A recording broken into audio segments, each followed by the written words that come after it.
The more realistic probably be Danny Garcia or Pacquiao. Now, my realistic goals would be Danny Garcia, Pacquiao, and Terrence Crawford, or Pacquiao and then Terrence Crawford. But I don't want to leave, 147 without fighting Terrence Crawford.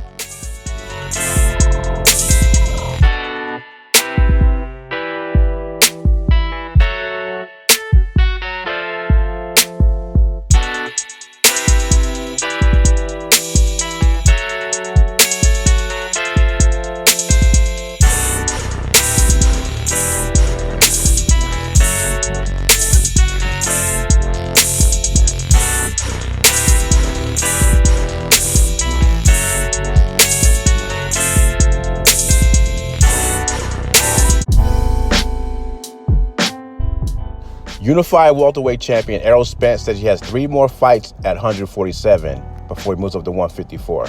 Those fights are Danny Garcia, Manny Pacquiao, and Terrence Crawford for the finale. He also said the Terrence Crawford fight should happen in 2021. That would be awesome if it happens. Crawford will be 33 years old. He won't be past his prime. And we should be able to tell if Errol Spence is still Errol Spence or Errol Spence is not the same fighter he was before.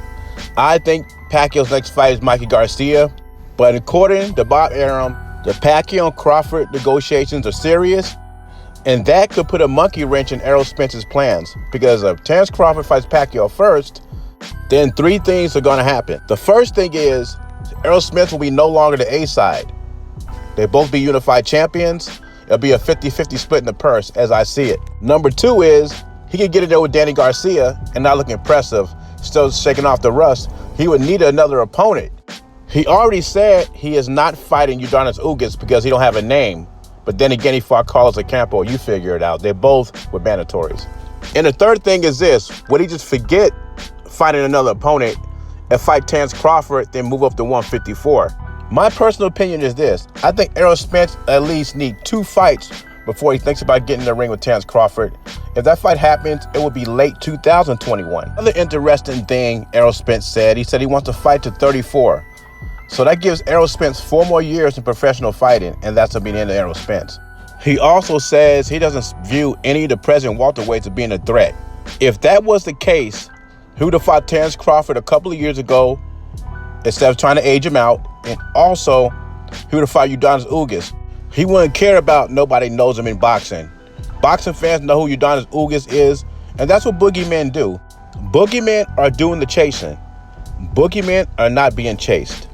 If Errol Spence happens to get past the gauntlet of champions, Crawford and Pacquiao, moves up to 154, it's going to be very interesting to see what he does when he doesn't have the size advantage. I doubt his punching power at 147. What is he going to be punching like at 154? I still think Spence gets tripped up before he gets to 154, either by Pacquiao or Terrence Crawford. I had Crawford stopping him in 9 rounds, and I also had Pacquiao being a live dog in that fight. These were my predictions before the accident. But let's not get ahead of ourselves. Let's see what the Shark does against Danny Garcia. Leave your thoughts and comments below. Jay Beasy. Subscribe to the channel. I'm gone.